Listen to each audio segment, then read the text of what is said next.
গল্পটা শুরু করছি শাড়ি পাঞ্জাবিতে। কথায় আছে বাঙালির 12 মাসে 13 পার্বণ, আর আজ এই 13 পার্বণের প্রথম পার্বণ। তাই অফিস থেকে ফিরেই ঝটপট রেডি হয়ে ছুটেছিলাম মায়ের মন্দিরে। যাওয়ার পথেই স্কাই ওয়াকটাও দেখেছিলাম। তারপর রাত প্রায় 11:15 নাগাদ মন্দিরে পৌঁছে দেখি সে কি লম্বা লাইন। তবে যাই হোক, এসে যখন পড়েছি পুজো দিয়েই ফিরবো।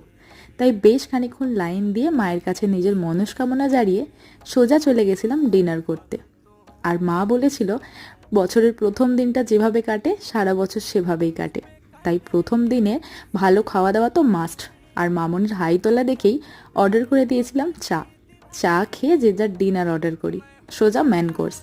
আমি ছিলাম বিরিয়ানিতে, আর বাকিরা তাদের পছন্দ মতো লাচ্ছা পরোটা আর চিকেন ভর্তা। এইসব খেয়ে দিয়ে আমরা তো বাড়ির পথে রওনা হলাম। আর তোমাদের জন্য রইল পয়লা বৈশাখের অনেক শুভেচ্ছা আর ভালোবাসা।